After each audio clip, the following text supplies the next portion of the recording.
ഞാനങ്ങോട്ട് പോവാം, കാണിച്ചുതരാം. അവൾ കിടക്കുന്നതും കാണിച്ചു. ഇന്നലെ ഒന്നും വന്നില്ല കേട്ടോ. ഇന്നലെയും വന്നില്ല, ഇന്നും വന്നില്ല, മെനങ്ങാനും വന്നില്ല. ഇന്നലെ മെനങ്ങാന്ന് ഞാൻ കൊണ്ടൊന്ന് പിടിച്ചുകൊണ്ട് പോയി ചോറ് കൊടുത്ത്. ഇന്നിപ്പം ഞാൻ വരും അവളെ തിരക്ക് കാണിച്ചുതരാൻ. അവർ നിൽക്കുന്ന കാണിച്ചുതരാം. ഇപ്പം അമ്മയും മക്കളും കൂടെ.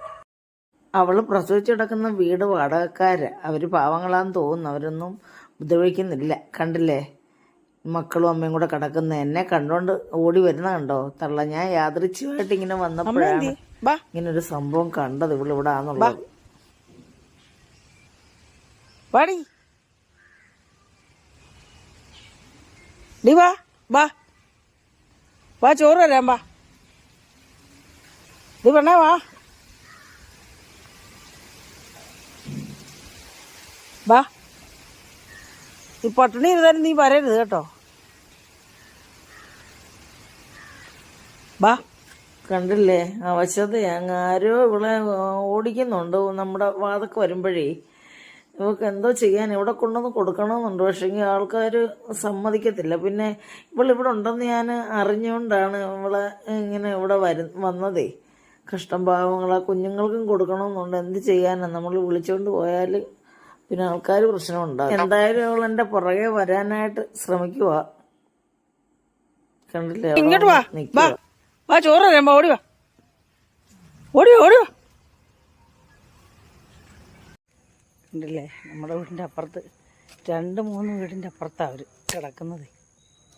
അതുകൊണ്ട് കണ്ടില്ലേ, എൻ്റെ പുറകെ വരുന്നുണ്ട്. 3 ഗേറ്റ് അടച്ചത് ടിൻറ്റു പുറത്തിയാടും.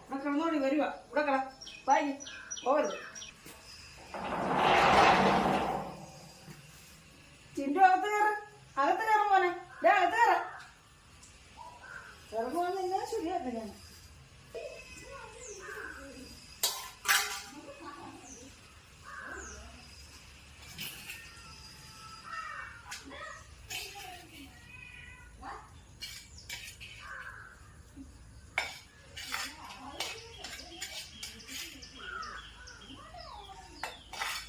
നമ്മളെ ഇതിന്റെ കാട്ടിക്ക് കൊടുക്കും.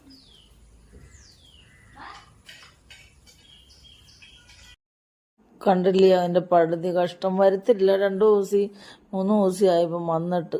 അതുകൊണ്ടാണ് ഞാൻ തിരക്കി പോയത്. കഷ്ടം അവശതയായി. കണ്ടില്ലേ, നമ്മളെന്നും ഇങ്ങനെ കൊടുത്ത് അവളിച്ചിരി നന്നാവും. പക്ഷെ കറക്റ്റ് വരുന്നില്ല. ആരും അവളെ ഉപദ്രവിക്കുന്നുണ്ട്. അതാ കഷ്ടം. എന്ത് ചെയ്യാനാ. പോവാ നമ്മള് നാളെ വരണേ.